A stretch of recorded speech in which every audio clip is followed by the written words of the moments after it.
So you want to time travel to the Middle Ages? Maybe churn some butter, wear a linen tunic, and vibe with Gregorian chants. Sounds quaint, right? Well, welcome to the world of candle making, where your skin stinks like beef tallow, your lungs are coated in soot, and your hands are forever one bad batch away from third-degree burns. Oh, and don't forget the rats. Candlelight might have symbolized hope, but for the poor soul who made them, it was a one-way ticket to pain, poverty, and a whole lot of melted misery. If you're ready to light a fire under some forgotten history, and probably never look at a candlelit dinner the same way again, hit that subscribe and settle in. You've seen the movies, a windswept medieval cottage, stone walls, wooden beams, a fireplace, gently crackling in the background. A lone candle flickers on the table, casting a warm golden glow over a parchment letter, perhaps a love note, perhaps a death sentence. It's all very rustic and romantic. Now, throw that mental image straight into a chamber pot, because the reality, the candlelight of the Middle Ages wasn't warm, or cozy, or poetic. It was a greasy, smoking disaster that smelled like the inside of a butcher's apron in July. Lighting a medieval room didn't bathe it in a soft glow. It marinated it in the scent of melted cow fat and anxiety. Let's start with the main culprit, tallow. If you don't know what that is, good. That means your home likely isn't full of congealed animal drippings. But for the rest of medieval Europe, tallow was life.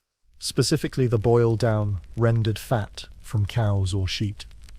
Tallow was the candle material of the poor, and by poor, we mean 95% of the population. Think of it as the light bulb of the masses. If your light bulb also attracted vermin and spontaneously combusted, making tallow wasn't so much a craft as it was a desperate dance with decomposition. First you'd gather leftover fat from slaughtered animals, you know, the stuff too gross for sausages, then boil it until it resembled something between soup and sin. Once melted, you strained it, let it cool slightly, and dipped wicks into it again and again, layering it like some kind of meat-scented candle parfait. Now imagine doing all that in your kitchen. No ventilation, no gloves, no idea if this particular cow had gone rancid 2 days ago. And then imagine lighting that candle, sticking it into your wooden wall sconce, and watching it spit black smoke across your only ceiling. Delightful. Here's the kicker. These tallow candles didn't even work that well. Their flames were dim, they melted too quickly, and if you didn't trim the wick just right, they'd tunnel into themselves and die out in the most anticlimactic way possible. It was like lighting hope, and watching it slowly extinguish itself in a puddle of grease. Beeswax, of course, was the luxury alternative. We'll get to that golden miracle in a later chapter. But for now, just know it existed, and you couldn't afford it. If you were lighting your medieval home, it was with the same stuff the butcher scraped off his apron. Candlelight wasn't serene, it was survival, and even then, you couldn't afford to use it often. Most peasants just went to bed when the sun dipped because staying up past sunset meant either burning precious tallow or sitting in the dark like a responsible broke citizen. But let's say you did light a candle. What does that moment look like? Well, first there's the effort. You can't just snap your fingers or flick a lighter. You need flint, steel, patience, and the quiet determination of a medieval monk. Then, once it finally catches, your little flame isn't some steady beacon. It dances and gutters, casting jagged shadows on the wall, like the set of a low-budget horror film. Everything around you looks mildly possessed. And the smell. Oh, the smell. Tallow smoke has been compared by historians, with very specific regrets, to a blend of burnt hair, wet dog, and leftover stew. Now imagine trying to eat dinner under that aroma. Bon appetit. Also, let's not forget the wildlife. That's right, wildlife. Rodents loved tallow. Rats, mice, even insects would nibble on candle stubs left overnight. So if you weren't careful, your carefully rationed source of illumination might get eaten by your roommate. And by roommate, I mean Gerald the Rat King, squatting rent-free in your rafters. This wasn't just a peasant problem either. Even wealthier townsfolk who could afford more candles still had to deal with the side effects. Blackened walls, sooty air, and the eternal mystery of how exactly their drapes caught fire again. Open flame wasn't a decorative aesthetic. It was a calculated risk, the medieval equivalent of cooking dinner on a gas leak. Let's pause here, take a breath through your nose if you dare, and just sit with this reality. Your entire home dimly lit by a sauce that smells like boiled beef can kill you if left unattended, and cost you a full day's wages if you overuse it. And yet, that was light. That was warmth. That was security against the creeping dark of the medieval night. Because once the sun set, the real fun began. No street lights, no flashlights, just a whole world outside your door, ready to steal, stab, or summon demons. And your only defense, a smoking stub of rendered mutton fat. And now you understand why medieval people feared the dark like it owed them money. Of course, candlelight had its fans. Poets, for instance, waxed lyrical about it, but then again, they weren't the ones stirring the tallow pot. Monks revered it in scripture. Artists painted it glowing saintly halos. And well, we came along centuries later and decided candlelight was quaint. Easy to romanticize when you've got central heating and a Yankee candle shop 2 blocks away. But for the people actually living it, candlelight wasn't poetry, it was poverty. It was risk. It was the thin, flickering line between safety and whatever was lurking in the dark outside. Which brings us to the portraits. You know, the ones, stiff medieval faces, unblinking, unsmiling, looking like they just watched their last hope die in a puddle. Ever wonder why no one smiled? Try standing next to a tallow candle for 4 hours while someone sketches your likeness in charcoal.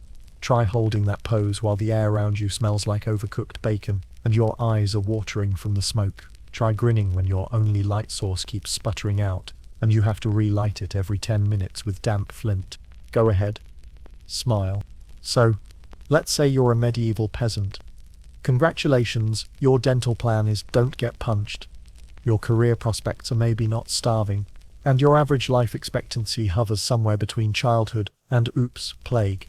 But hey, you've got ambition. You want to work. You want to climb the socioeconomic ladder. Or at least stop sleeping in the same room as the goat. You hear there's a steady trade in town. Candle making. Aha. Perfect. The dream. Now before you start polishing your resume, let's be clear about a few things. In the hierarchy of medieval trades, candle making, or chandlery to use its unnecessarily elegant name, was about 2 crusty notches above rat catching, and maybe 1 notch below being the guy who collects urine for leather tanning. And yes, that was a real job. So, set your expectations accordingly. The first requirement for entering the candle business: be poor. Not the picturesque kind of poor you see in Hallmark Christmas specials. We're talking lice in your hair, mud in your soup, your family has owned the same 2 spoons for 3 generations poor. The kind of poor where any job that isn't farming or dying in battle is considered an upgrade. And the candle trade, that was your golden, greasy ticket. But you don't just stroll into town and start pouring wax into molds like you're some kind of artisan. No, you start at the bottom. The bottom. Apprentice level, which in medieval terms means indentured servant with hope issues. Apprenticeship could last 7 years. 7 years. That's roughly the entire lifespan of the average medieval house cat. During that time you live with your master, the established chandler, and work under them, unpaid, usually starting at the bright hour of when the rooster screams, and ending when your hands stop functioning or the shop catches fire, whichever comes first. And your tasks? Glorious. Stir the tallow, scrape the molds, trim the wicks, clean up animal fat from every possible surface, including your own body. Learn to detect the exact moment tallow turns from melted to murderous. And of course, practice the delicate art of not dying of lung rot before you reach journeyman status. Your master, by the way, is rarely a kindly old mentor in the Dumbledore mold. He's more likely a grizzled, soot-covered, chain-smoking, figuratively, because tobacco won't show up for another few centuries, candle tyrant with a penchant for yelling and a mysterious cough that's been going on since the Black Death. Now, maybe you make it through apprenticeship without losing a limb. You graduate to journeyman status. Time to open your own shop? Don't be adorable. First, you need guild approval. Enter the Chandlers Guild, an exclusive, gatekeeping, candle-wielding mafia dedicated to making sure only certain people are allowed to profit from making light. These were the guys who decided if your candles were up to snuff. And spoiler alert, if your family didn't already belong to the guild, your candles were not up to snuff. Guilds controlled everything: prices, materials, territories, shop placements. Want to set up shop near the market? Tough. That spot belongs to Master Geoffrey, whose father and grandfather and probably favorite chicken were all chandlers. You can take the damp alley behind the fishmonger's privy, enjoy the foot traffic, and heaven help you if you try to sell outside your guild zone. That's when the candle cops show up. Guild enforcers who'd fine you, confiscate your tallow, and sometimes literally destroy your inventory on the spot. Imagine Shark Tank, but all the sharks are union reps, and they hate your face. But maybe, just maybe, you navigate the guild system. You bribe a few people, you marry the right cousin, you swear eternal loyalty to the Candle Lords of District 7. Now you've got your own shop. Congratulations! You are now the proud owner of an unventilated fire trap filled with flammable liquids, sharp tools, and approximately 0 health codes. Your customers are grim peasants with moldy coins. Your suppliers are equally grim farmers, who may or may not have washed the sheep fat before delivering it. Your profits hover somewhere between barely subsisting and local rat king owns more assets than you. But hey, it's yours, except of course, that the work never stops. Candle demand was constant, not because people loved candles, trust me, nobody loved candles, but because without them, you couldn't see, couldn't work, couldn't pray, and couldn't avoid stepping in medieval surprises left by your neighbor's goat. Churches alone needed hundreds of candles per week, and the nobles were no better. They wanted fancy candles, scented candles, shaped candles, and they wanted them yesterday. Miss a deadline and you risked losing your contract, your reputation, and your teeth, depending on how angry the bishop was. So why do it? Why did anyone choose this path? Most didn't. Most were forced into it. Sons of chandlers who inherited the trade, or orphans apprenticed into service, or folks who couldn't break into higher guilds and needed something, anything to eat. Candle making wasn't a calling. It was a last resort, with a flammable resume. Let's slow it down here. Let that settle. Imagine waking up every day, knowing your future hinges on a substance that melts in sunlight, that your big break depends on your ability to boil fat better than the guy next door, that your entire career is a literal slow burn, and the best case scenario is retiring with all your fingers. And now, picture doing that in July. The air thick with the scent of old cow, the tallow boiling, the flies buzzing, the heat choking your lungs, you're sweating into the fat pot, and you're not even sure if that's unsafe or just flavoring. Medieval self-care, baby. So yes, you want to be a candle maker, sure. Just be prepared to stink, suffer, and spend most of your life wondering how your life went from hopeful youth to guy who screams at wicks. And don't forget to smile for your guild portrait. That is, if the fumes let your eyes stay open long enough. Welcome to your new place of business, the rendering room, or as locals affectionately called it, the stink house, which sounds like a medieval nightclub, but is actually more of a biohazard with a chimney. This is where the magic happens. And by magic, I mean industrialized misery, wrapped in a haze of choking animal vapor. The process of rendering tallow, in case you've never had the pleasure, begins with raw fat, fresh from the butcher, still a bit pink, possibly still warm, and accompanied by the kind of smell that ruins dinner for the rest of your life. Now imagine hoisting slabs of this fatty, gelatinous stuff into giant iron cauldrons over open flames. The cauldrons are black with soot, the flames flicker with malicious intent, and everything smells like something died, was reanimated for 30 seconds, and then died again out of spite. This is your job.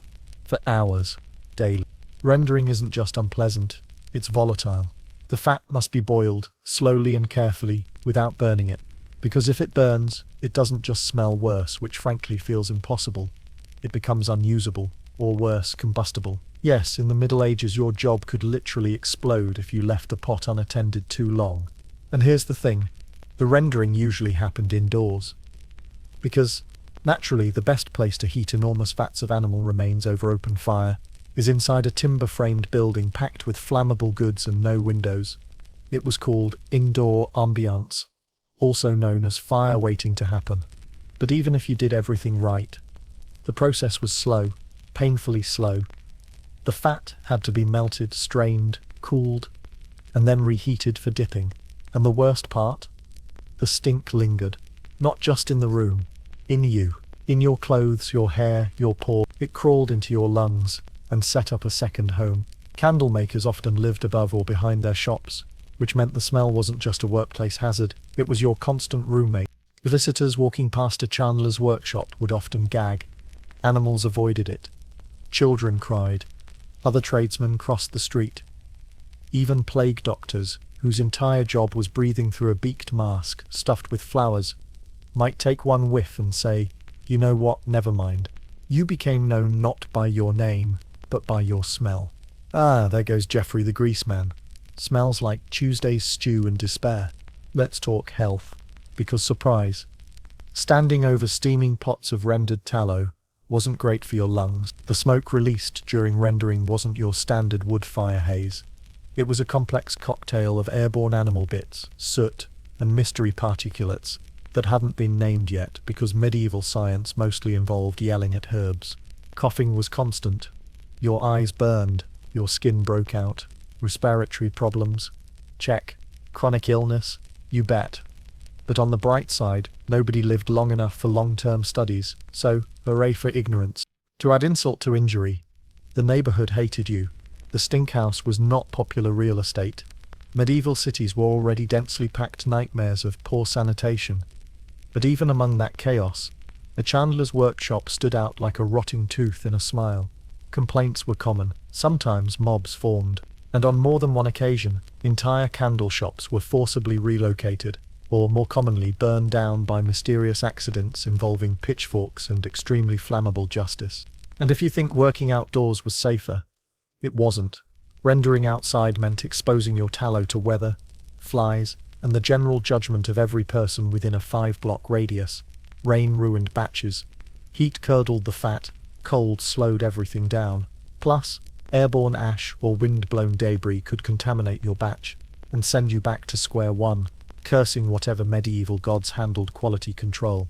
Now here's a lovely image. You scraping congealed fat off a table, your clothes stiff with grease, your hands raw from lime and heat. You haven't slept more than 5 hours a night in weeks.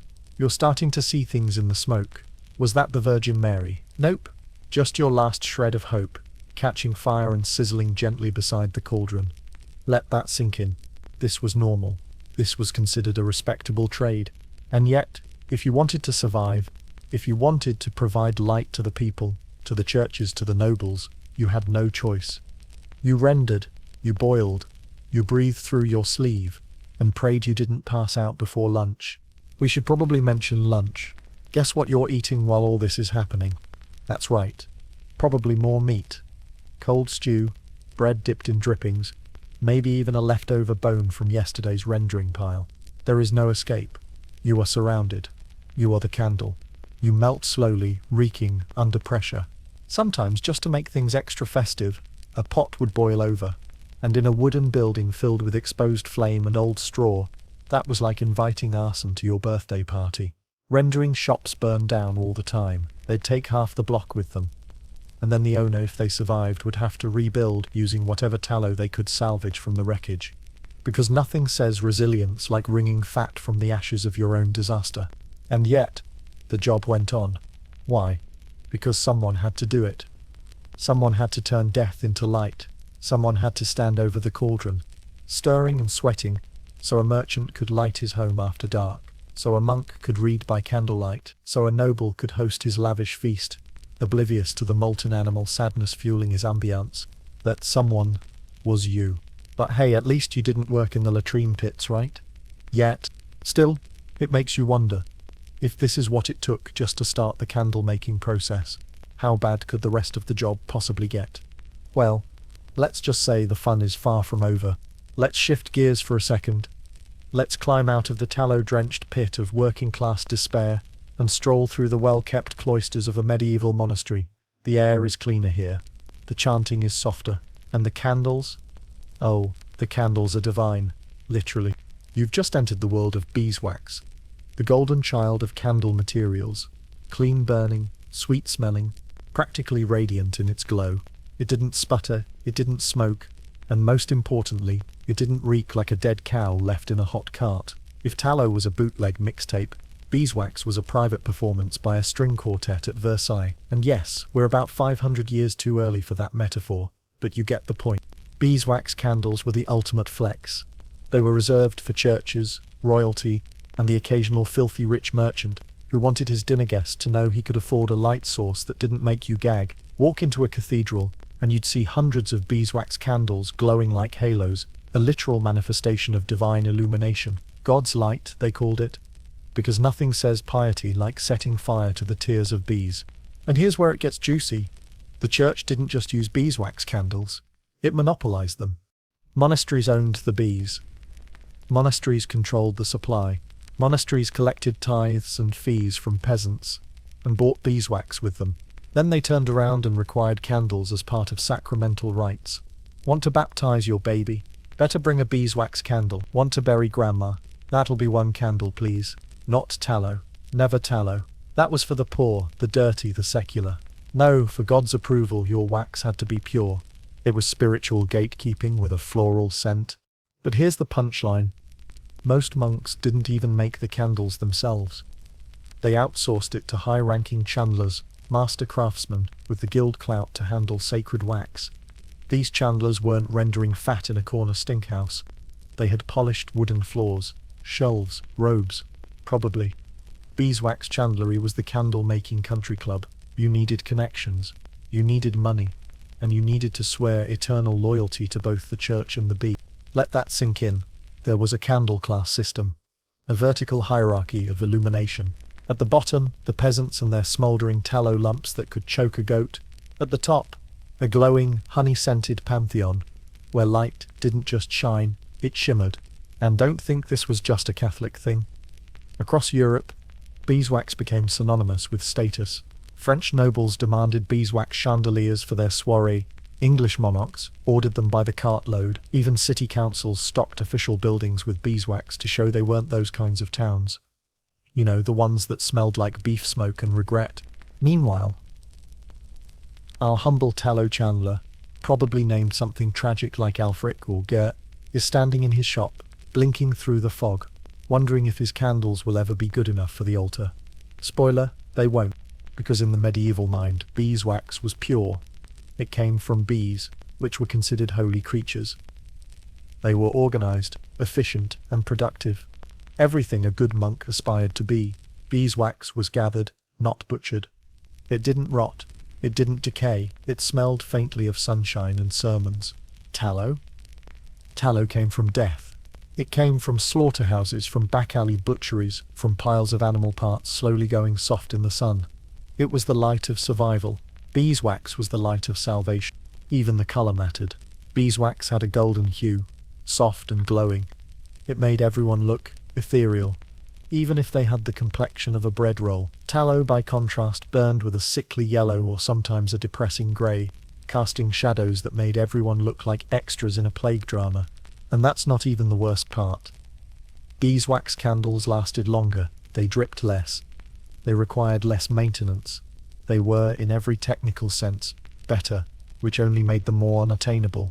Now imagine being a peasant in church, watching the altar flicker with rows of glowing beeswax candles. You light your sad little stub at home, and it farts out smoke like a dying dragon. You go to mass and see what real candles look like. The message was clear. God burns beeswax. You get the leftovers. So yes, beeswax was symbolic. It represented purity, wealth, power, and divine favor. It was luxury lighting centuries before the phrase aesthetic vibes was invented. And naturally, this system didn't go unchallenged. Some desperate chandlers tried to fake it, adding a little beeswax to their tallow batches and calling it special blend. They were caught, fined, and sometimes banned from selling entirely. The guilds enforced candle purity like a medieval FDA, with a vendetta. Others tried importing cheaper wax from foreign markets. This also failed, because domestic beeswax was seen as more holy.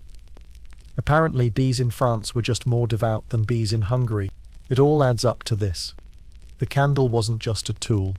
It was a social weapon, a burning stick of class warfare. Your candle announced who you were, what you could afford, and whether God might consider giving you the time of day. Let's pause for a second. Imagine this in modern terms. It's like the difference between ordering coffee from a gas station and sipping a fair trade oat milk cortado with cinnamon foam art from a minimalist cafe called Glow. One is functional, the other is a statement, and that's what beeswax was. a flickering, glowing, sweet-scented statement of superiority.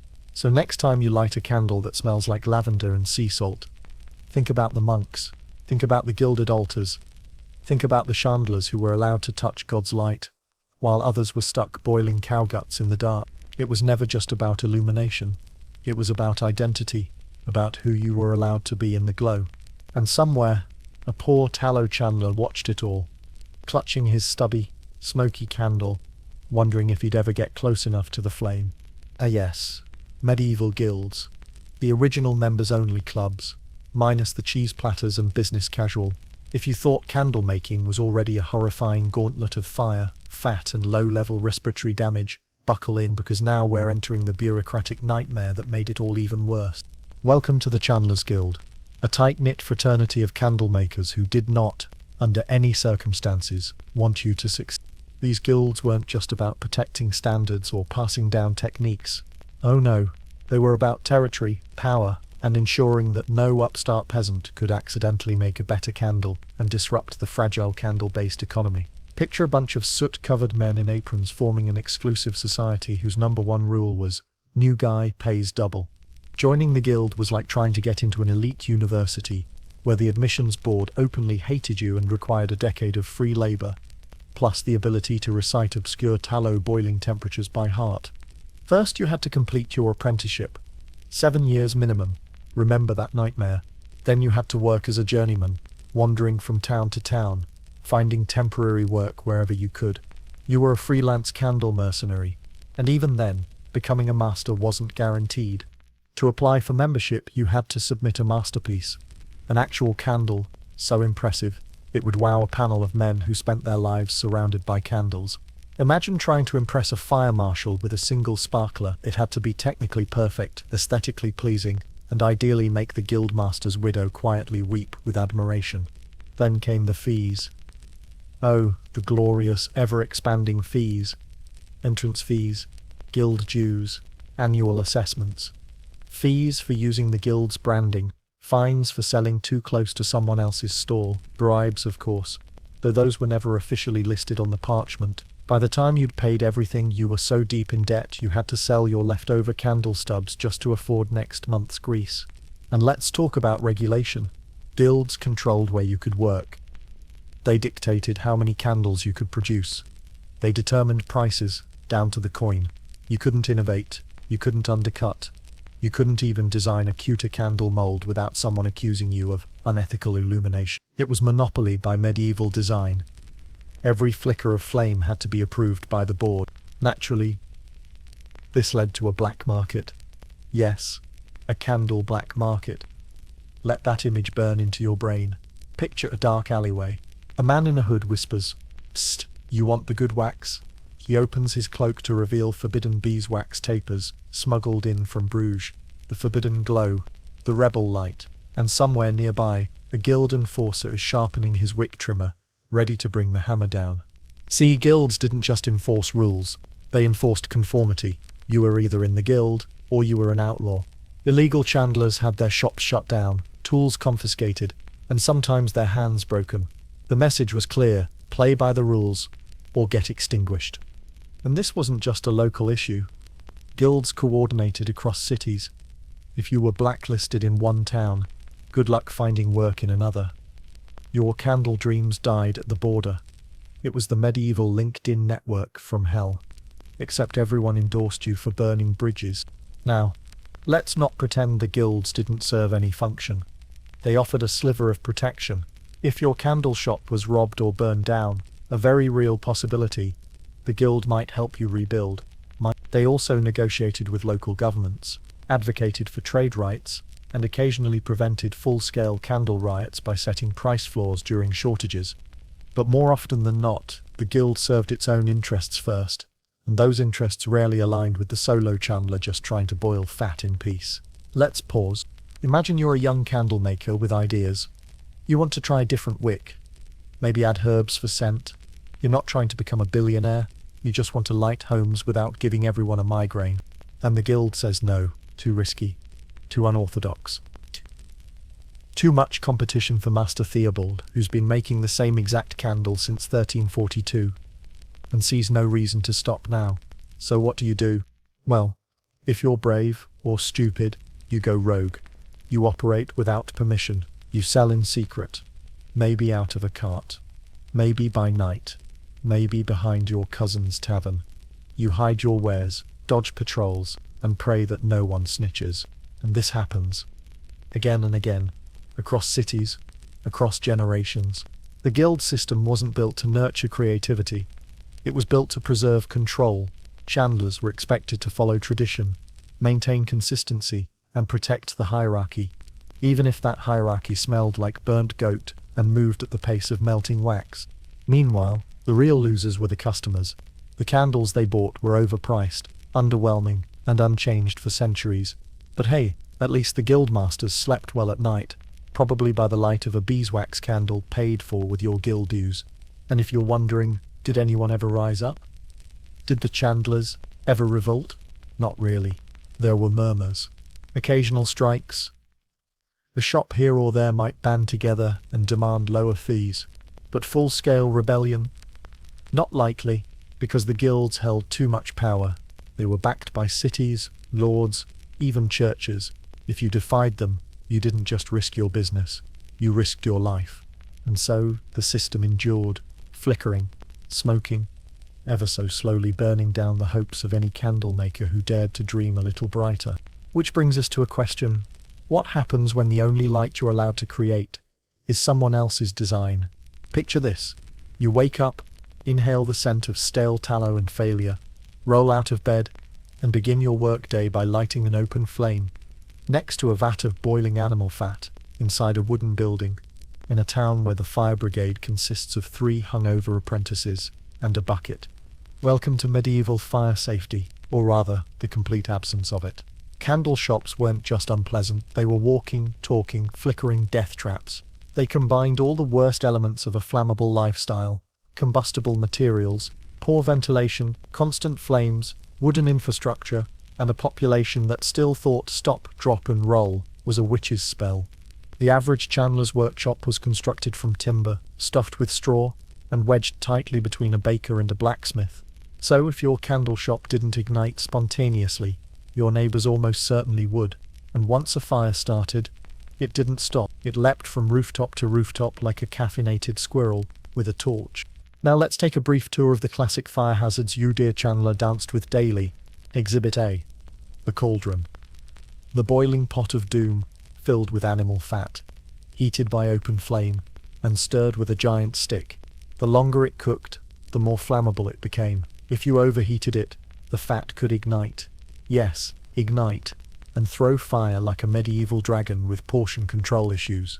There were no temperature gauges, no warning systems, just your nose, your eyes, and the sound of bubbling grease whispering, "I dare you." Exhibit B. The wicks.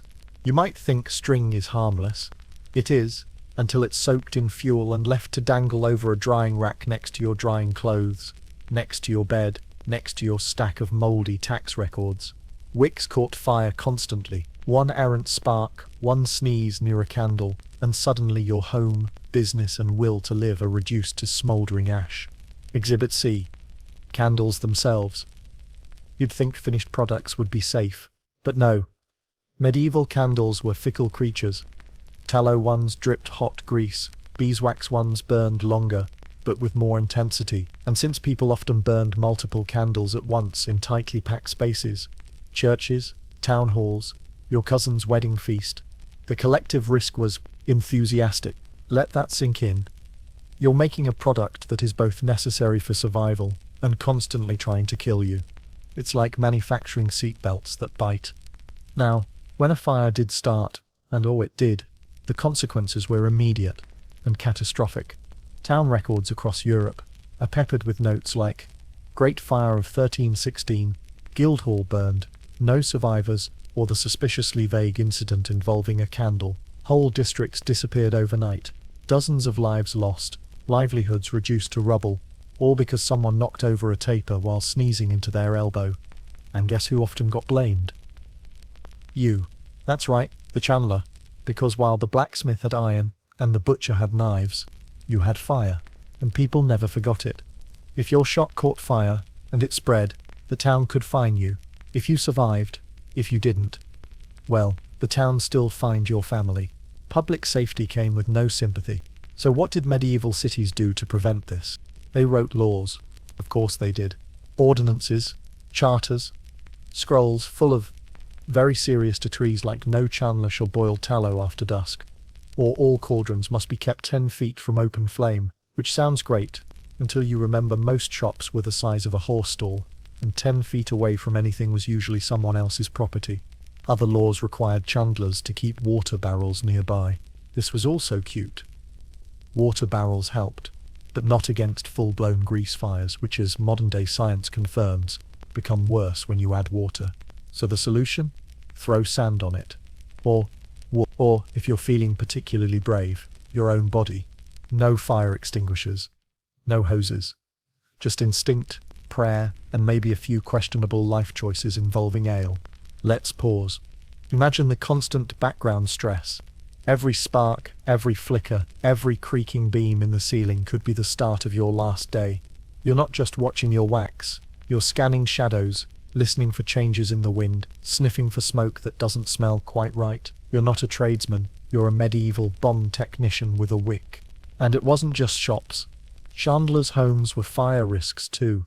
Many lived above their workspaces, meaning one fire downstairs became a vertical express route to tragedy. Families would keep rope ladders by windows. Some slept in shifts, and if the fire didn't get you, the smoke might. Smoke inhalation was slow, brutal, and common. You coughed until you passed out. If you were lucky, you passed out before the beams collapsed. Still breathing? Good. Let's step back into the church, that big stone building we praised for its divine beeswax glow. Gorgeous, wasn't it? Lit by dozens of candles at once, hundreds even. On feast days it was like a light show sponsored by heaven, and also a death trap. Churches were not immune to candle-based infernos. Fabric banners, wooden pews, altars decked in drapes, one dropped candle, and God's house became a barbecue pit. Some cathedrals burned multiple times across the centuries. They rebuilt, naturally, but usually with more candles, because the show had to go on.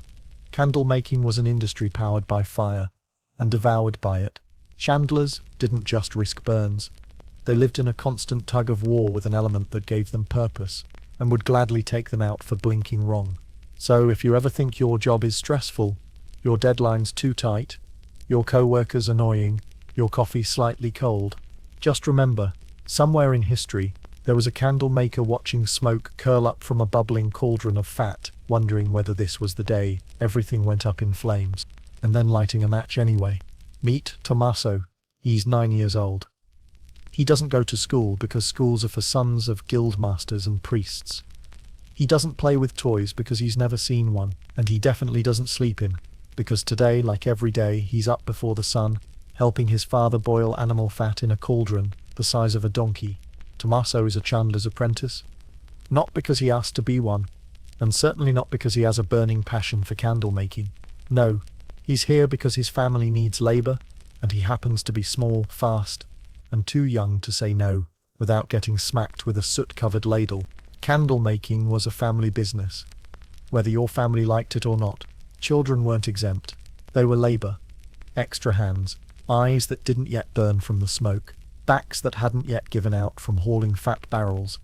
They stirred, they cleaned, they carried buckets and sharpened wicks and scraped wax off mold trays with fingers that hadn't developed calluses yet. There were no rules about minimum working age. The only requirement was this. Could you stand up? Could you lift something heavier than a chicken? Congratulations, you're hired. Tommaso's mornings began with hauling water from the well, then chopping wood, then stoking the fire, then stirring the pot, while his father handled the pouring. His mother and sisters trimmed wicks and rolled cooled candles by hand. Everyone worked. No one rested. The smell of tallow was in their clothes, their hair, the walls, the bedding. It was less a home, more a candle shop with bunk space. Burns were common. So were blisters. Tommaso had at least 3 visible scars by age 10. One from touching a hot mold tray, one from slipping on a grease-slicked floor, and one from knocking over a drying rack. and getting clipped in the face by 50 partially formed candles. That last one earned him a week of mockery from the neighboring butcher's kid, whose job involved significantly fewer airborne wax projectiles. There were no days off. Feast days meant more candles, not less work. Winter meant more hours in the shop, because the sun set earlier. Summer meant unbearable heat, as the tallow boiled beside a fire, while everyone tried not to pass out. When Tommaso did get a moment of quiet, he sometimes stared into the cauldron and imagined it swallowing him whole, not because he was suicidal, but because being rendered into tallow sounded marginally more restful than living through this job. Let's pause for a moment, breathe that in. The constant pressure, the physical strain, the aching fatigue of being a child, forced to play adult, with no real path out, and no one around him finds this strange. It's just life, just what's done. Now some might argue this built character, that early labor instilled discipline and skills, that Tommaso would grow up to be a fine chandler and pass the trade on to his own sons, and so on, and so on. And maybe that's true. Maybe he'll learn to mix wax without looking, to mold by feel, to manage a fire by ear. But the cost, his childhood, his curiosity, his hands, already swollen with labor. And here's the worst part. It wasn't unusual. Tommaso was one of thousands. Across Europe, candle shops relied on family labor. If you had children, they worked.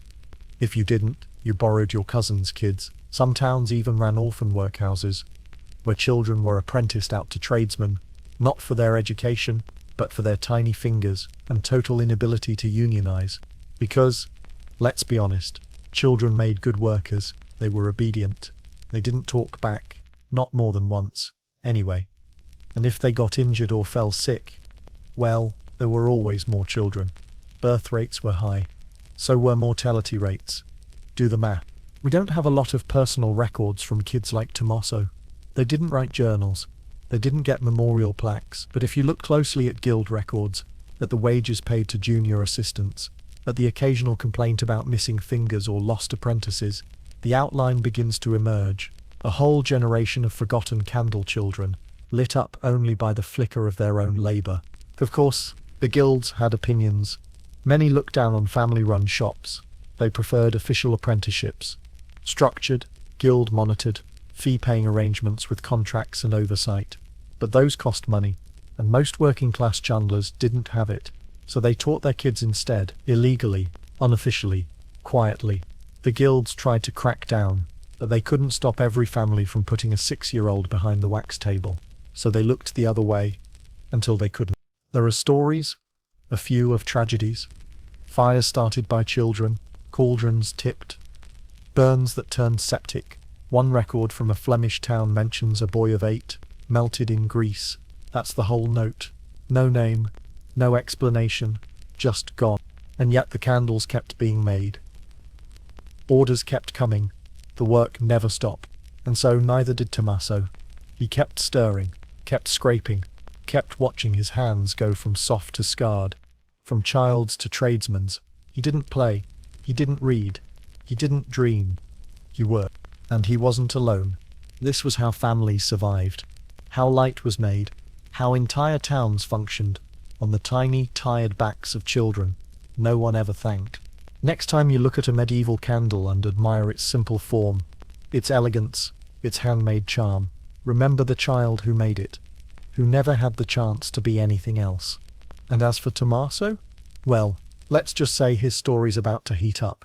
Tommaso was 11 when he lost his eyebrows.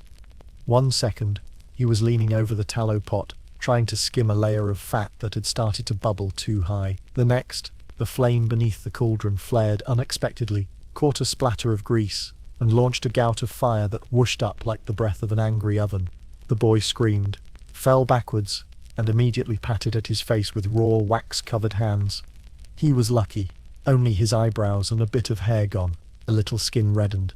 Nothing life-threatening, according to his father, who had once walked off a second-degree burn with a grimace and a prayer to Saint Florian, patron of things that should absolutely not be on fire. But it could have been worse. It was worse for others. See, medieval candle-making wasn't just hard work. It was physically destructive on a level modern workplace safety officers would describe as a lawsuit waiting to happen, except no one can read or sue. In today's world, you'd call OSHA. Back then, OSHA called you a heretic and burned you at the stake for being dramatic. Let's start with the burns, the most obvious hazard. Hot wax is sneaky. It doesn't boil or bubble like water. It waits, then it licks. A drop here, a splash there, and suddenly you've got a blister that looks like a grape and hurts like divine punishment. Most chandlers had little white patches on their arms where the skin had lost pigmentation. If you had both eyebrows and all 10 fingers, you were considered suspiciously blessed. Then there were the molds. Heavy iron or wooden candle molds were essential to high-volume production. Chandlers poured hot wax into them, let them cool, and then knocked them out with a mallet. Repetitive motion injuries were common, so were crushed fingers, jammed thumbs, and the occasional mold-related facial bruise caused by someone being overzealous with the release technique. Tallow trays were no better. These large, shallow metal pans were used for dipping and layering. Carrying one while hot was a two-person job. Doing it solo, which was standard practice for underpaid journeymen, often resulted in third-degree spills. If you dropped a tray, it didn't just burn you, it followed you. Hot grease slithered across floors like it had a personal vendetta. Eyes, too, were at constant risk. Smoke from burning tallow contained a cocktail of irritants, soot, animal proteins, microscopic particles of doom. Prolonged exposure could cause chronic conjunctivitis, red, weeping, light-sensitive eyes. Some chandlers wore hoods or cloth wraps, but these mostly filtered out hope, not smoke. And let's talk about the lungs. Inhaling tallow fumes day in, day out turned your respiratory system into a slow-burning candle of its own. Chronic coughs, phlegm thick enough to sculpt, chest tightness that didn't go away. Chandlers often developed what was charmingly called the waxer's wheeze, a persistent hacking cough that started in middle age and never stopped until you died. Likely of the same thing. Add in the daily contact with lye, used for cleaning equipment. Lye is alkaline, corrosive, and, in the Middle Ages, handled with zero gloves and lots of misplaced confidence. One careless splash, and suddenly you had chemical burns on your hands, arms, or worst case, your eyes. If that sounds like an exaggeration, just imagine scrubbing soot from metal molds with a solution strong enough to dissolve hair while barefoot. Injuries were seen as part of the trade. If you couldn't handle the burns, you had no business working with fire. Apprentices were mocked for flinching. Journeymen were expected to suffer silently. And masters? They didn't complain. They just passed out mid-shift and hoped someone rotated the candle batches before the fat scorched. Let that settle in for a second. Your daily environment is toxic. Your tools are sharp. Your fuel is hot and alive. And your body is quietly losing the war. But no one's coming to save you, because no one even thinks it's a problem. It's just candle life. Pain was so normalized that it became a marker of legitimacy. If your hands weren't cracked and wax burned, were you even a real chandler? If your shirt didn't smell like smoke and scorched fat, were you even trying? And heaven forbid you got a serious injury. Because medical care, most injuries were treated with a shrug and a bandage made of linen scraps and spit. Maybe a dab of honey if you were fancy. Maybe a prayer. Surgery was a last resort, and the last resort often involved more dying than healing. If a burn got infected, which happened a lot, given the stunning lack of hygiene, it spread fast. Arms swelled, skin turned black, and before you knew it, you were being buried in the very wax you used to mold for others. And yet, they kept going. Why? Because quitting wasn't an option. Most chandlers didn't have land, or savings, or transferable skills. Candle making was all they knew. Their bodies may have been breaking, but the rent was due, and the monastery still needed 50 beeswax tapers by next Sunday. So they wrapped their burns. They coughed through the smoke. They joked about missing fingers. And they taught their kids to do the same. Because what else could they do? It was survival, one blister at a time. Tommaso? He kept his head down after the eyebrow incident. Learned to watch the flames more carefully. Learned how long it took a cauldron to go from simmer to dangerous. Learned to hold his sleeves tighter. To duck when the fat spat. By 13, his arms were permanently flecked with pink scars. He looked like a boy who'd been kissed by fire and told not to cry about it. And he didn't. Because there were candles to make. There are two types of stress in candle making. The slow, daily grind of survival, and the sudden, apocalyptic stress of feast season. And no time turned up the heat, figuratively and literally, like festival week. Take All Saints' Day for example, a seemingly peaceful religious holiday meant to honor the dead and reflect on life's eternal mysteries. Unless of course you were a Chandler, then it meant collapsing from exhaustion next to a pile of still steaming candle molds, while your hair smelled like soot and your joints squeaked like old hinges. Enter Elsbeth, 42. Widow, candlemaker, business owner, survivor of 3 accidental shop fires, 2 guild disputes, and 1 incident involving a panicked goose and a dropped taper that no one in the village was ever allowed to speak of again. She ran her shop alone now, with the occasional help of Tommaso, who delivered raw tallow barrels on Fridays, and while the rest of the town prepared for the solemn feast, Elsbeth was running on half-sleep and pure wax fumes, buried under the largest order she'd received in years, 400 candles. By Sunday, she reread the order slip for the 6th time, as if the numbers might have changed in the night. They hadn't.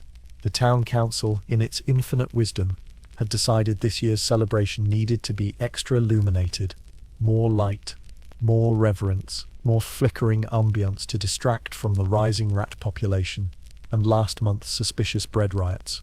It meant Elsbeth had 3 days to produce what normally took a week. She'd already rearranged her sleeping schedule to whenever I don't fall face first into the wax, and her eating habits to cold bread in between mold pours. The shop was chaos. Wax splattered the walls like abstract art. The floor was a minefield of fallen wicks, broken molds, and slightly burnt cloths. Her hands were wrapped in rags, too many burns to leave uncovered, too little time to heal properly. Her back screamed every time she bent to stir the cauldron. Her eyes burned, her knees ached.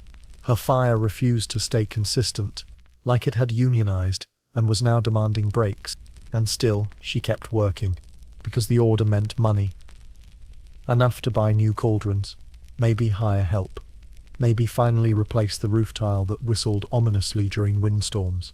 Maybe, just maybe, take a day off, without praying for a miracle. But the candles had to be perfect. For festivals, there were no shortcuts. Uneven wax was an insult to the saints. A dripping taper could offend the bishop. A warped candle might cause the entire procession to descend into whispered judgment and scandalous side-eyes. So Elsbeth dipped and rolled and trimmed with manic precision. She worked into the night, and through the next, sleeping in bursts of 30 minutes when the wax needed to cool. She lit candles to light her workspace so she could make more candles. A self-perpetuating nightmare of diminishing returns. And the worst part? The order kept changing. First it was 400 tallow candles.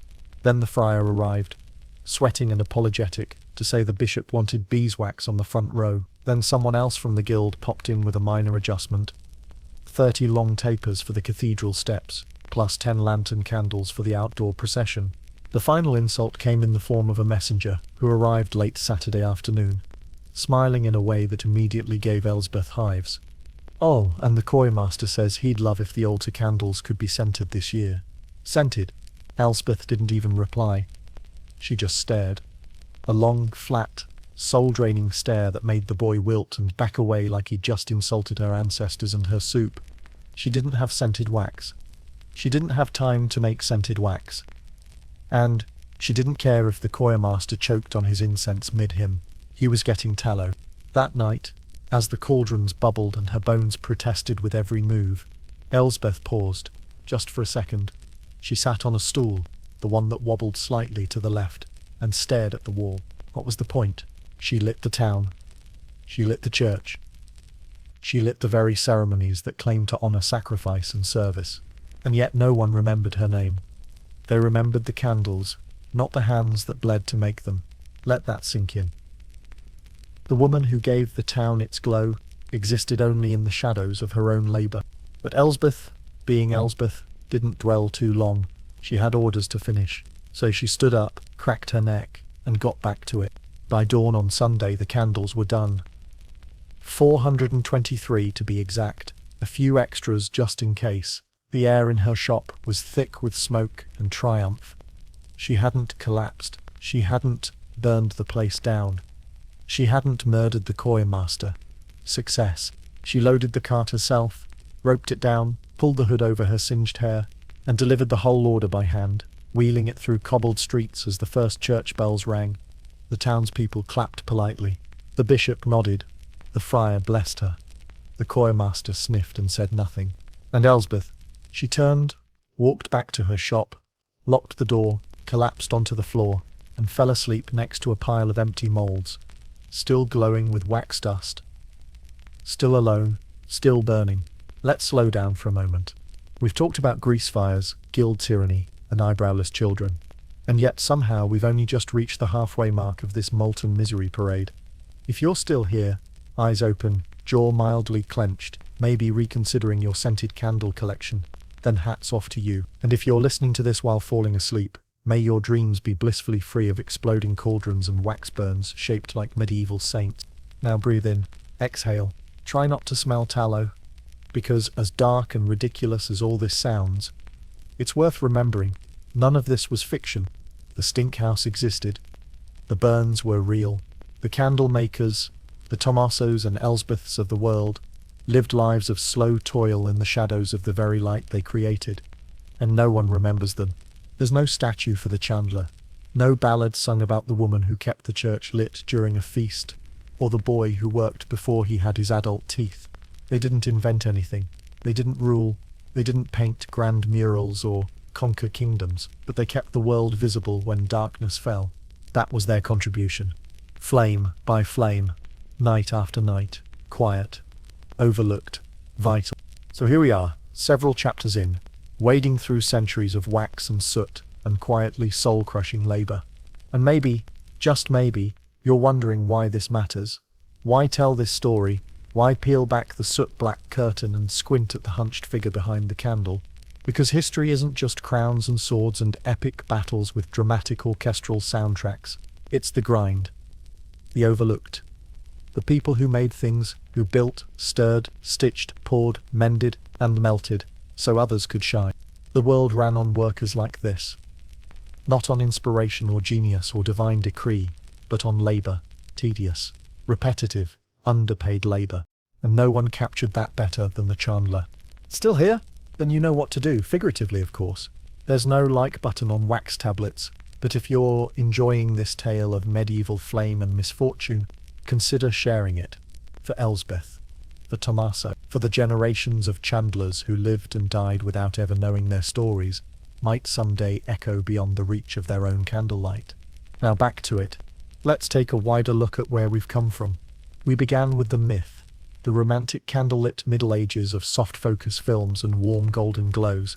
We debunked that fast. The truth, tallow candles were oily, foul-smelling, and barely functional. Their creators labored in filth, choking on smoke, and praying not to burn alive before supper. We met apprentices with singed hands, shops that doubled as tinderboxes, and guilds that gatekept with the subtlety of a drunken rhinoceros. We learned that upward mobility was less about merit, and more about surviving 7 years of unpaid labor, a suspiciously subjective wax test, and a blood oath to the guild elders, possibly involving B. Then came the stink house, the place where dignity went to die under a ceiling of fat vapor, where rendering tallow was a ballet of stink, fire, and never-ending cleanup duties, performed in the key of "Please don't pass out today." We saw the hierarchy of wax: beeswax for the holy and the wealthy, tallow for everyone else. The candle was more than a tool. It was a social ladder with greasy rungs, and most people only ever got as high as the first blister.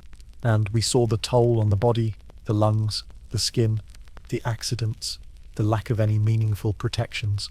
Pain was just part of the job description. Must be able to lift 50 pounds and tolerate open wounds. Then came the families, the kids like Tommaso, drafted into labor before their hands had stopped growing. And finally we met Elsbeth again, breaking her body to meet an impossible deadline, only to receive a nod and a pat on the head like a well-behaved mule. All of this happened. All of it was necessary, and none of it was glamorous. Now pause.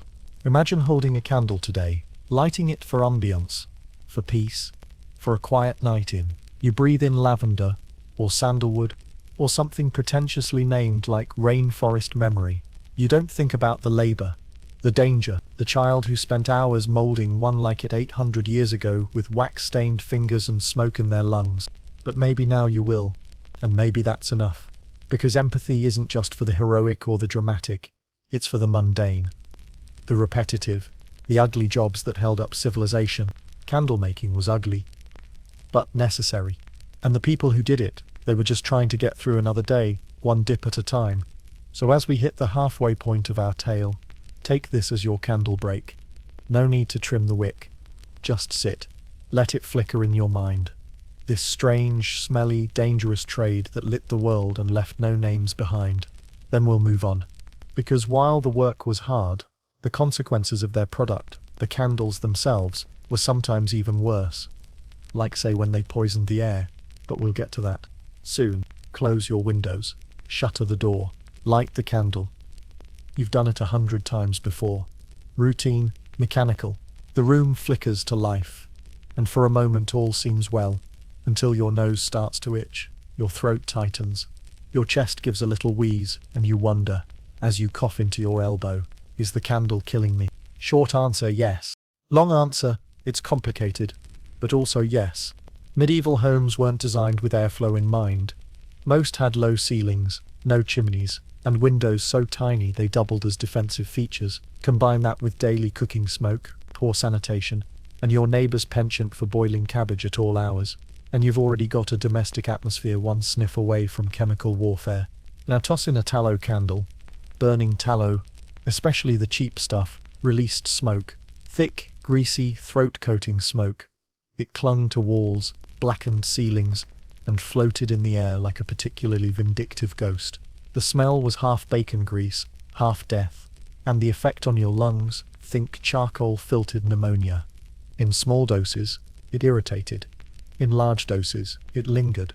It didn't just sting the eyes, it got inside you, into your lungs, your sinuses, your bloodstream. Chandlers called it candle cough. Doctors didn't call it anything, mostly because medieval medicine believed humours caused illness, and smoke didn't have a humour classification. Though if it did, it would be melancholy with a hint of permanent damage. Let's talk soot. Soot from tallow wasn't like the dust you wipe off your bookshelf. It was oily, gritty, and stubborn. You could wipe it off once, twice, and it would be back within days, coating everything in a thin black veil. It stuck to clothes, to skin, to bread left out for too long. Entire walls inside homes turned greyish-black with candle soot, especially in the corners where it built up like guilt. Over time, this wasn't just aesthetic, it was structural. Soot weakened paint, warped wood, and stained stone. Chandlers learned to live with it, or more accurately, under it. Their workshops looked like crime scenes lit by a single, sickly glow, and breathing that stuff in every day, it changed your voice, gave it a rasp, a growl, a permanent sigh. Now add rats. Oh yes, rat tallow. Being animal fat wasn't just fuel for fire, it was food. To rodents, your half-burned candle was a midnight snack. They chewed through stocks, gnawed through boxes, even climbed walls to reach wicks. Some chandlers set traps, others just got used to waking up to teeth marks in their merchandise and droppings near the molds. But the real horror came when smoke and rats worked together, which tragically they often did. You see, poor ventilation didn't just trap soot, it trapped fleas, and those fleas, courtesy of your wax-munching, plague-carrying rodent roommates, carried something far worse than respiratory damage. Yersinia pestis, aka the Black Death. That's right, your candle wasn't just suffocating you softly with every flicker, it was also attracting the very creatures that might end your entire village. Imagine that, you light a candle to feel safe in the dark, and it brings rats. The rats bring fleas, the fleas bring death, all because you wanted to see the spoon you dropped under the table. And here's the kicker, you couldn't not use candles. There was no alternative, no light switches, no gentle LED glow. If you wanted to cook, to read, to sew, to pray, you had to burn something, and that something always burned back. We tend to think of air pollution as a modern problem. Factories, smog, industrial haze, but step inside a medieval home lit by 5 tallow candles, with the windows closed for warmth and the chimney blocked by a passing bird's nest, and you'll start to understand just how smoky the past really was. Even the churches weren't safe. Yes, they had beeswax. Cleaner, brighter, but remember, festivals used hundreds of candles at once. The altar alone could turn a chapel into a luminous smoke chamber. Priests reported headaches. Monks coughed during sermons. Choir boys fainted mid-hymn. At a certain point, the divine light of God became indistinguishable from second-hand candle exposure. And still, the candles kept burning. Why? Because light was power. Visibility meant safety. Flickering warmth in the dark was a reminder that the world hadn't ended yet. And so people accepted the trade-off. The coughing, the soot, the rats, even the faint sense that their lungs were slowly turning into waxy versions of themselves. Let that linger. Every single breath you took inside a candle-lit home was a gamble. Will this be a gentle irritation, or the start of something deeper? Will you wake tomorrow with clear lungs, or with that heavy sinking tightness that never fully goes away? And the Chandler? They inhaled more than anyone, every day, all day, mixing, pouring, breathing it in. Some lost their sense of smell entirely. Others developed permanent sinus infections. They worked in shadows filled with smoke, illuminated only by the thing that was destroying them. It's poetic, really, in a grim, slow death, tragic kind of way. So next time you light a candle to relax, to breathe deeply, to bring a little warmth to a quiet room, be grateful. Your candle probably won't summon rats. It probably won't give you plague. It almost certainly won't stain your ceiling black or turn your lungs into soot-filled craters of sadness. Probably. But somewhere, centuries ago, a Chandler coughed in the dark and lit one more candle, knowing full well it would take just a little more air from his body. And still, he lit it anyway. Marjorie Holt lived on the edge of town. Not metaphorically, literally. Her cottage sat just past the last cobblestone, next to a crumbling fence and a patch of woods no one walked through unless they were drunk or dared. She made candles in a one-room workshop behind the house, and people said she worked late, too late, past midnight, even. Always with a faint flicker in the window, and the smell of beeswax on the breeze. For the first few years, no one minded. Marjorie's candles were good, cleaner than the tallow sold in town, steadier than what the church boys made in bulk. She'd been a widow since 32, and this was how she survived. Small batches, sold discreetly, just enough to keep the roof from falling in. She didn't charge much, didn't haggle, didn't bother the guild, didn't cause trouble. But success, even modest success, is dangerous when it lives in a woman's hands. Soon the whispers started, that her candles lasted too long, that they smelled unnaturally sweet, that the beeswax she used came from hives untouched by stings, that she talked to herself while pouring, or worse, to the fire, that a midwife bought a candle from her before a difficult birth, and the baby came out too quiet, too alert, like it knew things. Of course, none of this was true, but truth has always been a shaky defense when fear comes knocking. By the late 1300s, Europe was deep into its favorite pastime, accusing women of witchcraft. Herbalists, healers, midwives, spinsters. If you were female, lived alone, and didn't bake mediocre bread for a man, you were suspicious. If you worked with your hands and used heat and alchemy, you were one cauldron away from a heresy charge. And candle making? It checked all the wrong boxes.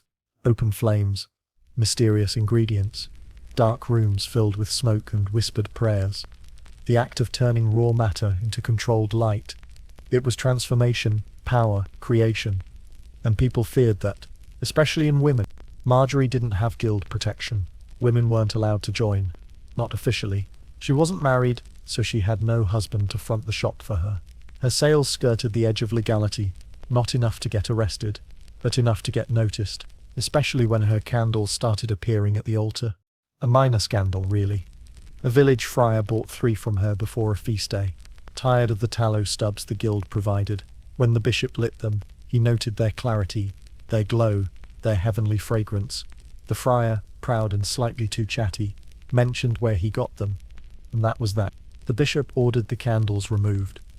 The friar was reassigned. The guild fined anyone who dared buy from unlicensed sources. And Marjorie? She woke up 2 weeks later to find a dead chicken nailed to her door, and the word Hexa scratched into her shutters. From there, the descent was fast. The town midwife stopped speaking to her. A neighbor reported strange noises at night. A boy claimed her cat blinked at him sideways. A girl claimed her mother's warts got worse after lighting one of Marjorie's candles. The baker's wife claimed the wax wept during a rainstorm. None of it meant anything, but it meant enough. A tribunal was formed. Not a real court, just a panel of terrified men with robes and questions. They summoned Marjorie, asked how she made her wax, where she got her materials, why she worked late, whether she'd ever muttered near the fire. She answered honestly. They nodded grimly. They burned her candles in the square. Then they burned her workshop. Then, when the smoke didn't bring instant rain or locusts or divine wrath, they arrested her anyway, just to be safe. Marjorie Holt was found guilty of maleficarum by flame, candle witchery, an invented charge. She was fined, branded, and exiled from town. No one knows where she went. Some say she died in the woods, others say she kept making candles in secret, teaching other women how to render beeswax under moonlight. What's not in dispute is this. After Marjorie, the guilds tightened their rules. Women caught selling candles without a male sponsor were fined heavily. Some were jailed. The few disappeared entirely. The work didn't stop. It just went deeper underground. Because women still needed candles. For births, for prayers, for safety. And not everyone could afford the guild's bloated prices. So the quiet trade continued. Whispered, bartered, hidden in basements and behind doors that never fully closed. It became part of the folklore. The candle that never burned out. The wick that whispered secrets. The flame that showed you what you didn't want to see. Tales meant to scare children and remind adults that women who worked in the dark were not to be trusted. But here's the thing. These women weren't witches. They were workers. Poor, clever, desperate, just like their male counterparts. They knew wax, fire, ratios, cooling times. They worked with skill, with patience, with pain. They just happened to do it in a world that hated their independence more than it valued their light. Let that settle. The same candles that illuminated churches, warmed cathedrals, and honored saints were called heretical when made by a woman with no husband. The same wax that symbolized purity became suspicious when poured by hands deemed unworthy of trade. And still, they made them, because light was needed. Always. Even in exile. Even in fear. Even while the world tried to snuff them out. So when you next see a candle glowing gently in the night, remember Marjorie, remember all the women like her. They didn't conjure spells. They conjured flame. They kept the dark at bay in a world that insisted they belonged inside it. They didn't burn witches. They burned workers. You might think global trade is a modern headache, shipping delays, customs forms, a container full of authentic Roman sandals made in Guangzhou, but even in the medieval world, long before Amazon Prime and next-day delivery, the candle trade had already gone international, and promptly became a disaster. At first it seemed like a good idea. Cities were growing. Festivals were bigger. Churches wanted more beeswax than local hives could handle. And so, the merchants came, from Italy, France, the Low Countries. They brought barrels of tallow from Eastern Europe, blocks of beeswax wrapped in linen, sometimes entire crates of finished candles, labelled with scribbled Latin and the vague promise of pure light.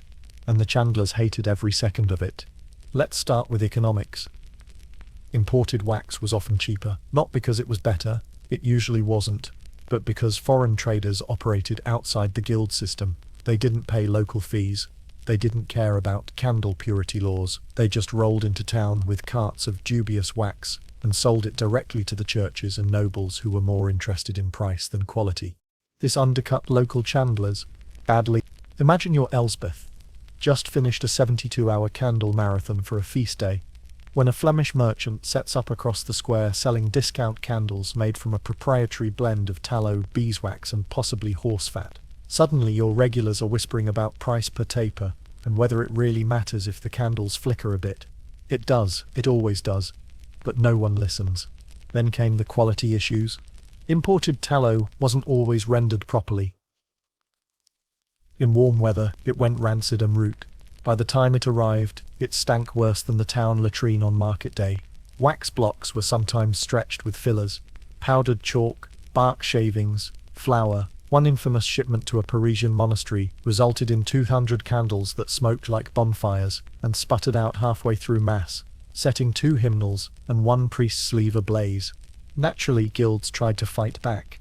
They lobbied for tariffs, restrictions, quality controls. At one point, London chandlers managed to get a ban placed on foreign wax of unknown origin. The ban lasted 6 months before the mayor's cousin ordered imported votives for his second wedding. The hypocrisy burned hotter than the candles themselves. Then there was the labour fallout. As imports flooded in, local orders dropped. Small chandlers lost clients. Apprentices went unpaid. Entire families who depended on seasonal church contracts suddenly found themselves replaced by cut-rate wax from Bruges.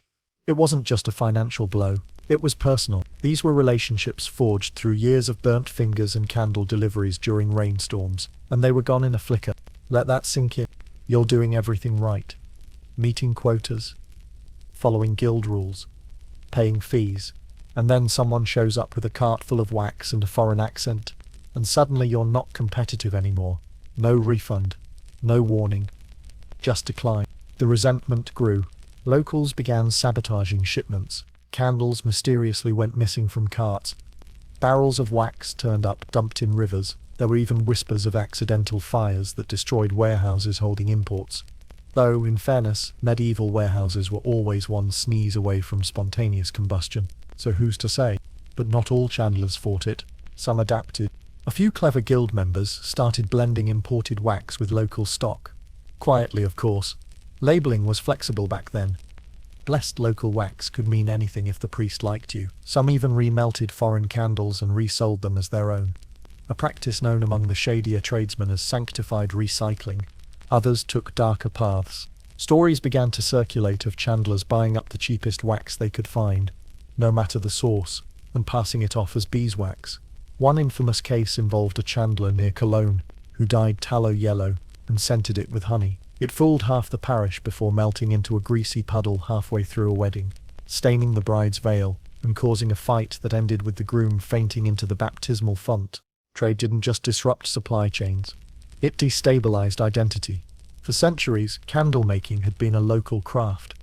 Regional techniques, local bees, familiar faces. Then suddenly, you were competing against faceless merchants who cared nothing for quality or tradition, just volume. It eroded pride. Skills were devalued. The sacred act of making light became a race to the bottom of the barrel. And of course there was politics. Imported wax often came from places with different religious affiliations. In Catholic regions, there was quiet paranoia about using heretical wax. Was your candle truly holy if it came from Protestant bees? Could a wax block smuggled through Genoa corrupt your altar? Some bishops said yes, others just shrugged and took the discount. Even the symbolism cracked. So they adapted, or folded, or quietly packed up their molds and prayed the market would collapse under the weight of its own melted lies. Let's pause. Think about the people who lost their livelihoods. Not to war or plague or famine, but to undercutting and foreign goods that nobody fully trusted. Think of the silence in their shops, the cold molds, the dusty shelves. This wasn't innovation, it was erosion. And in its place came mass production. Profit. Disconnection. The world glowed a little brighter and grew a little colder. Let's talk about God's favorite lighting scheme. Because behind that divine ambiance, a very earthly business. The church didn't just use candles, it monetized them. Want to light a candle for your sick mother? That'll cost you. Need a flame to pray for a soul in purgatory? Hand over the coin. Looking to bribe Saint Barbara for better crops this year? Better splurge on the tall one, she likes those. Candles were spiritual currency. You weren't just buying wax. You were buying grace, mercy, divine attention.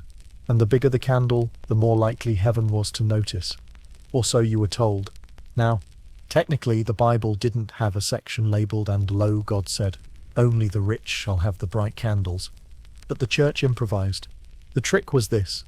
Only beeswax candles were allowed on the altar. Beeswax symbolized purity. Tallow? That was unclean, profane. It smoked. It reeked. It was for peasants and their dirty little homes.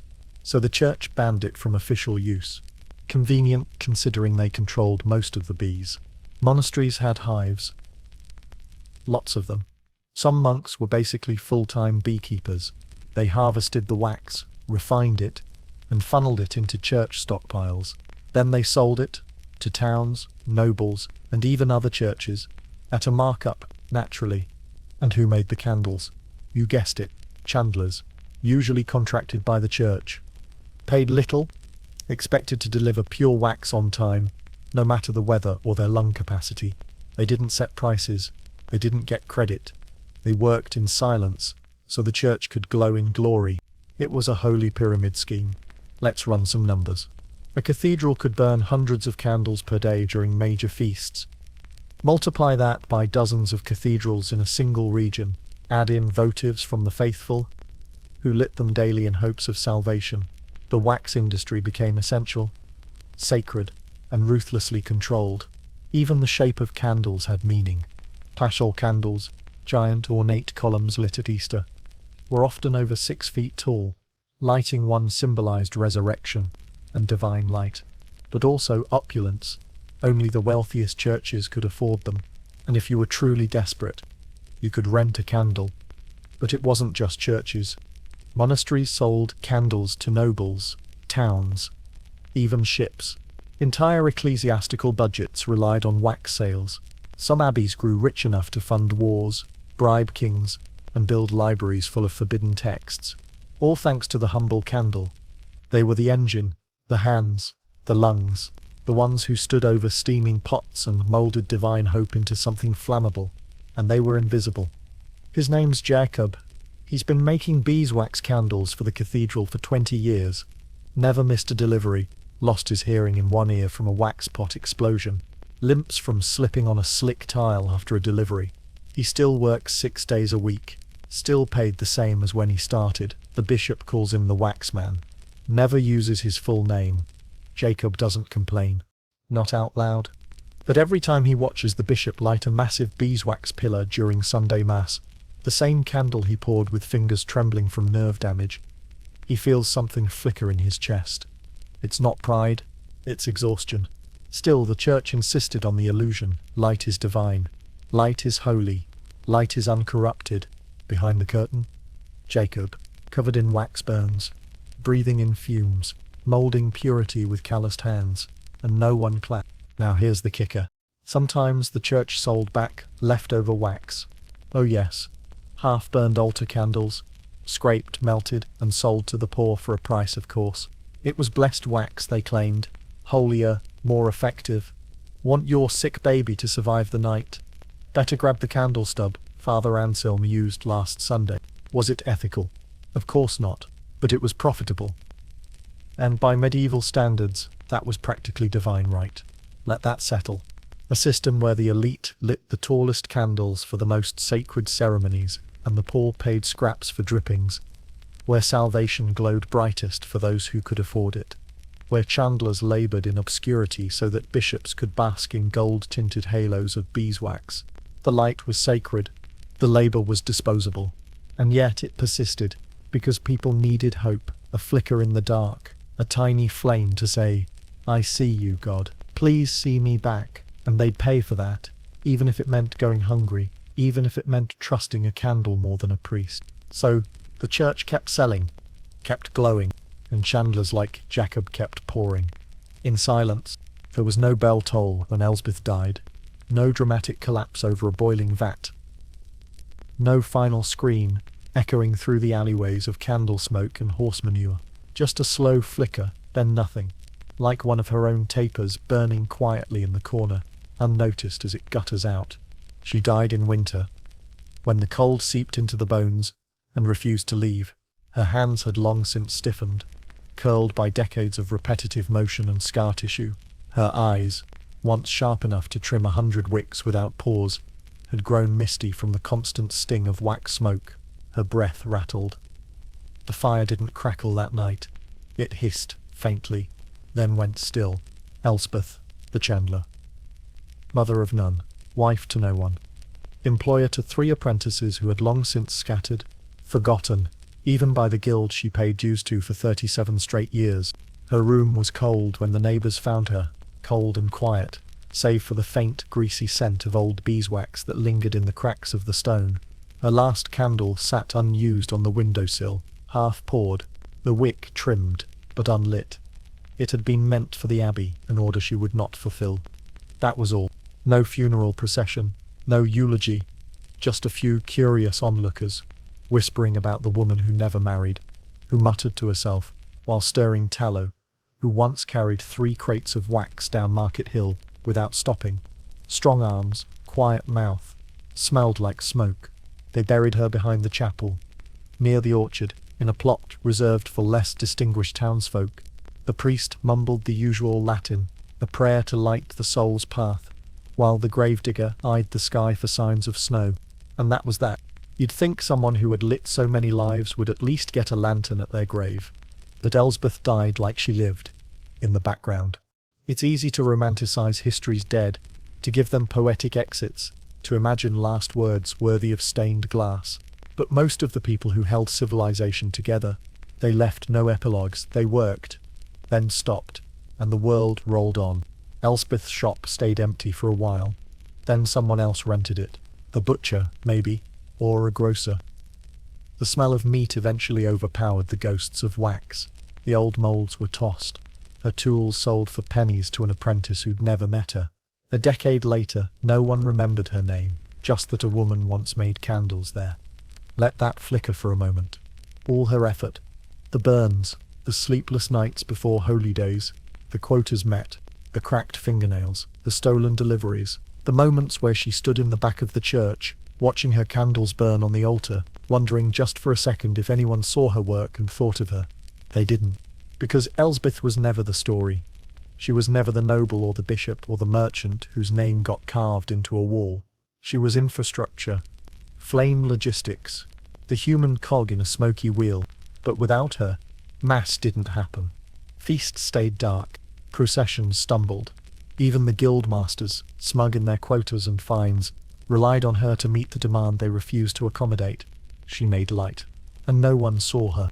It's a strangely modern feeling, isn't it? To work until your joints scream, to deliver, to meet expectations set by people who have no idea what your job actually requires.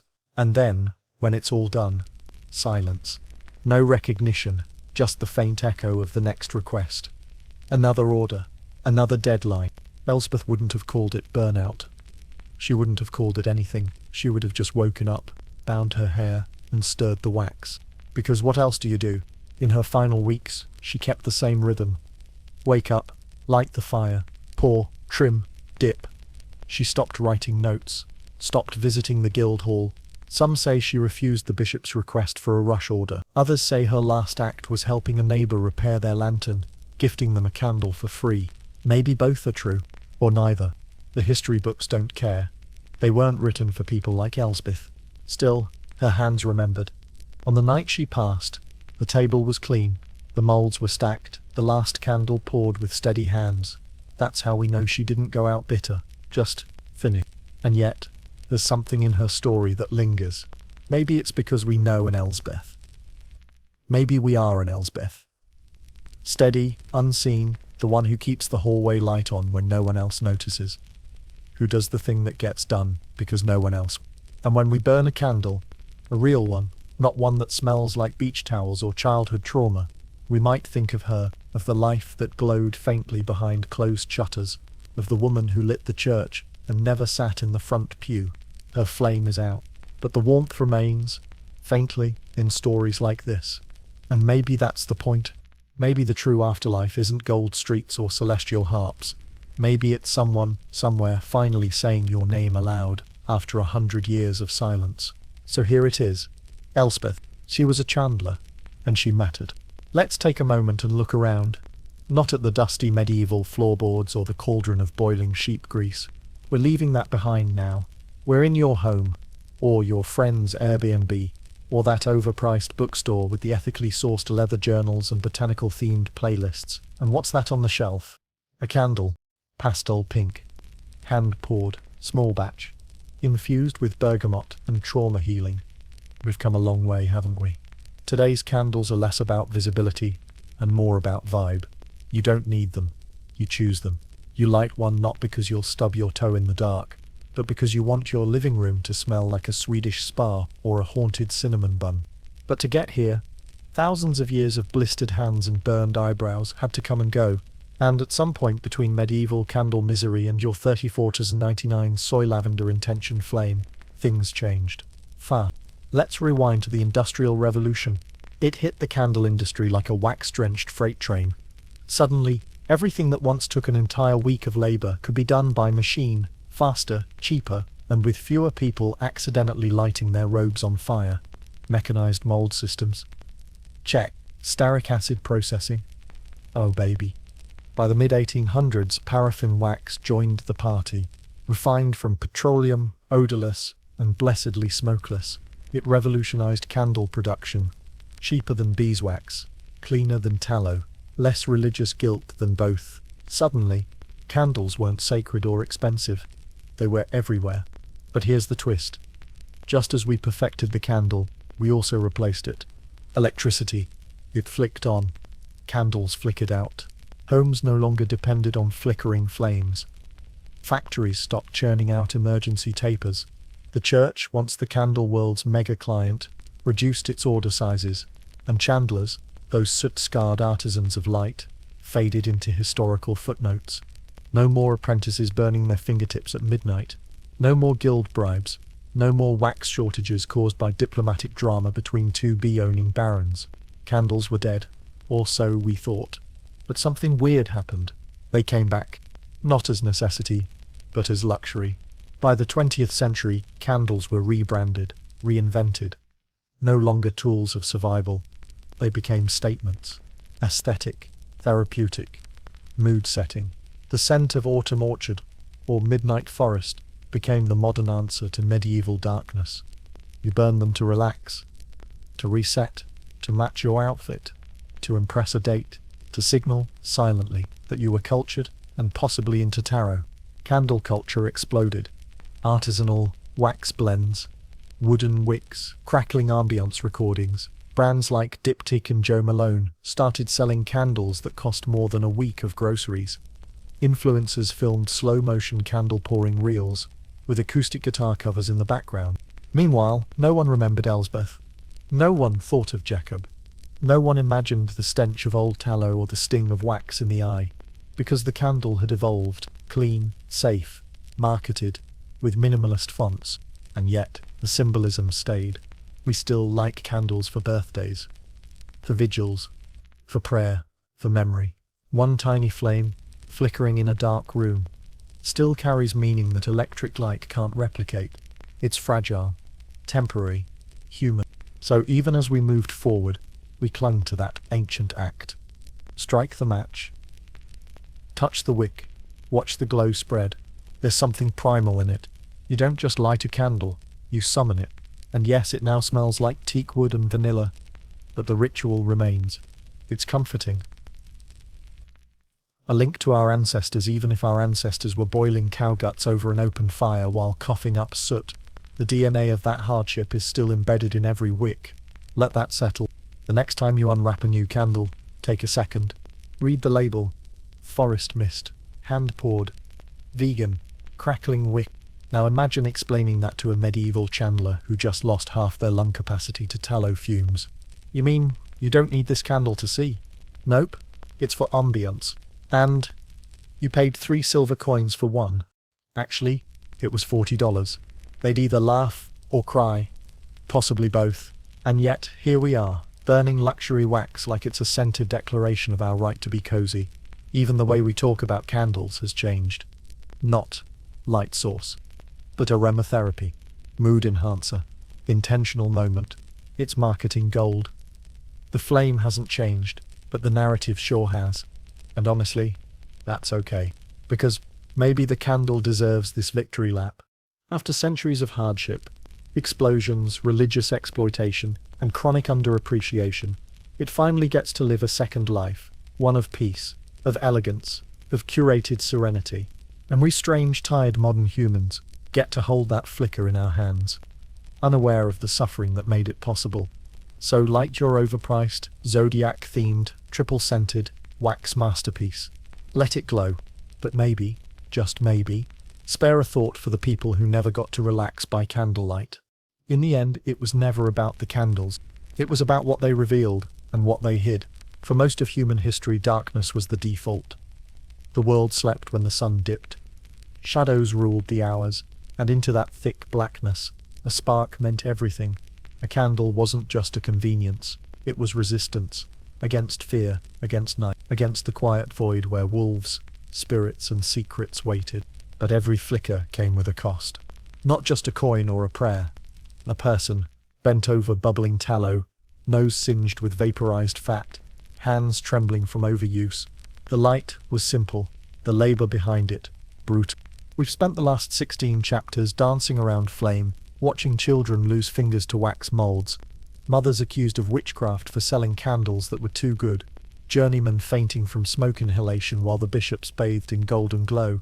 But it was never really about wax. It was about people. People like Elsbeth, who stirred molten beeswax while the rest of the village celebrated, who died with a burned apron and no headstone. People like Jacob, the half-deaf waxman, whose bones rattled from years of delivery stairs, and whose name the guild forgot the moment his cart stopped moving.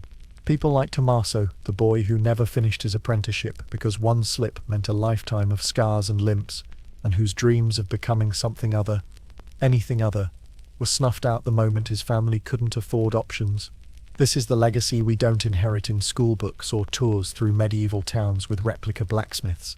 It's the legacy of the ordinary, the functional, the invisible. And the candle, that delicate, beautiful object that now sits on a yoga studio shelf or wedding centerpiece, is still their fingerprint. Let's go deeper. Light has always been more than photons. It's memory, it's longing, it's ritual.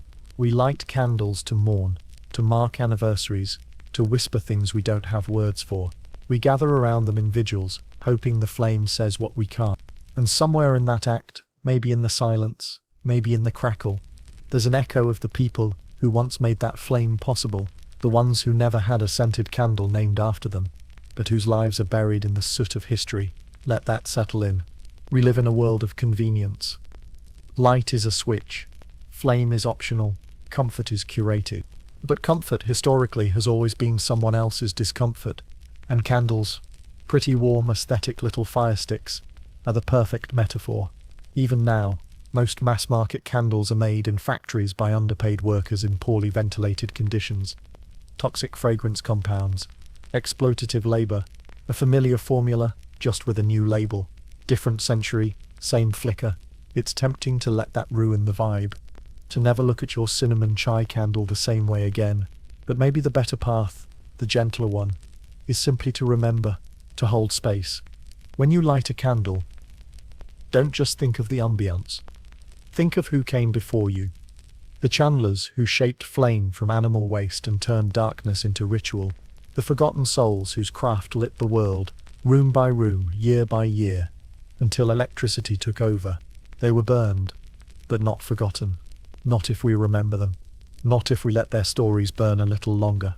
So next time you strike a match, maybe for a bath, or a prayer, or just because it's raining and your Spotify says lo-fi cozy autumn chill, watch the flame.